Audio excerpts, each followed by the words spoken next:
Rieckhoff is here at our New York studio, national security analyst, Army veteran, and the host of the Independent Americans podcast. Always good to see you, Paul.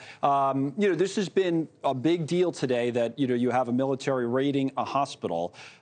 Your thoughts, first of all, on just the fact that this is happening and then what they say they found in there. It's literally the most complicated kind of fighting you can imagine. Yeah. When I was in the Army in Iraq in 2004, our area of operations actually included the Baghdad hospital.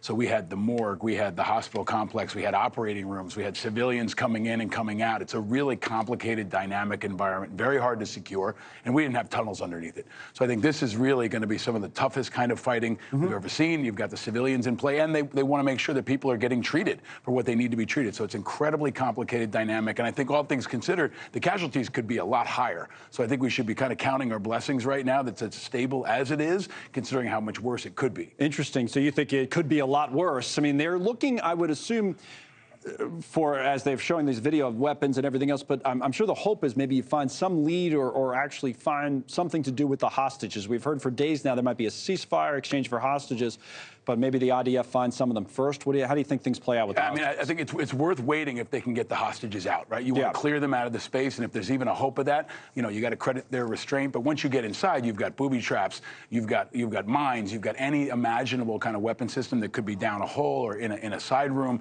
So it's really complicated. They got to be slow, they got to be methodical, and they've got to try to minimize civilian casualties as much as possible. So this is really going to be, I think, an epicenter of the fight, a turning point in the fight, and they're also battling for hearts and minds. Yes. So they know the world is watching. They want to be within the rules of war, and Hamas doesn't abide by the rules of war, and Hamas is going to lie, they're going to cheat, they're going to do everything possible to try to further their agenda and have no regard for really civilian life at all. There are a couple of other topics while you're here with us today, and one, Tommy Tuberville, the senator from Alabama that you talked about a lot, it was on this show yesterday that we seem to have something of a breakthrough reported on his block on all the military promotions, Senate finding something of a workaround. Before we talk about it, I want to go to the majority leader of the Senate, Senator Schumer, talking about this issue with Senator Tuberville. Here's Schumer. For 9 months, Senator Tuberville has single-handedly prevented the swift bipartisan confirmation of hundreds of generals and flag officers and put our military more in jeopardy with each passing day. As a result of Senator Tuberville's holds, America's national security is paying a price. Our military readiness is paying a price.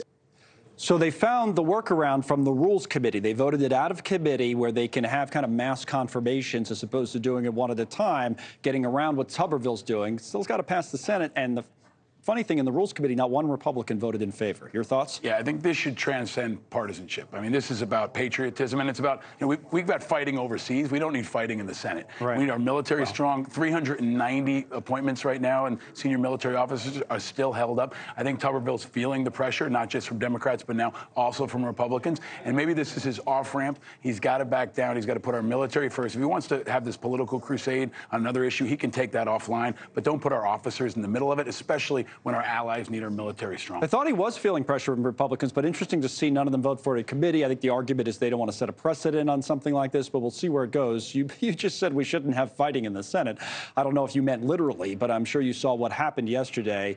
I want to get your take on that. And, there were two altercations on Capitol Hill. The one in the Senate involving Senator Mullen and the head of the Teamsters. So that was something else, as Bernie Sanders gets in the middle of the whole thing. Let's look back and see what happened. Here it is. Sir, this is a time, this is a place. If you want to run your mouth, we can be two consenting adults. We can finish it here. Okay, that's fine. Perfect. You want to do it now? I'd love to do it right now. Well, stand your butt up then. You stand your butt up. Oh, hold on. Big guy. Oh, stop it. Is that your solution every problem? No, sit down. Sit down. Okay. You're a United States Senator. Sit down. Active. Oh, okay. Sit down, please.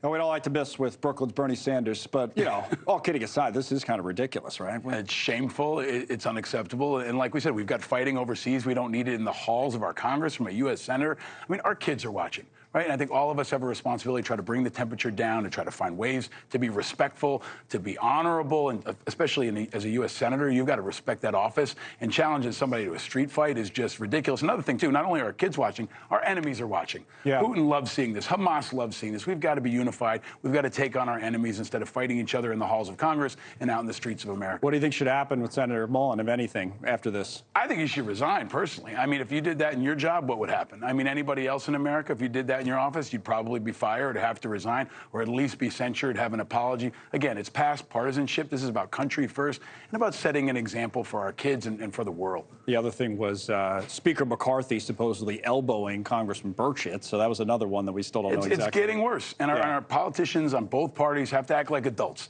They have to act like role models. They have to put our country first, and they got to control themselves. I mean, this is really basic stuff. You know, I coach 8-year-olds on a flag football team, and they don't behave like this. We need our members of Congress to uphold a higher standard. They'll at least be better than or as good as the 8-year-olds. So there's the tweet that we were referencing about what you said, how it's absolutely unacceptable and that Mullen should resign immediately. All right, Paul, good to see you as always. Paul Rieckhoff there.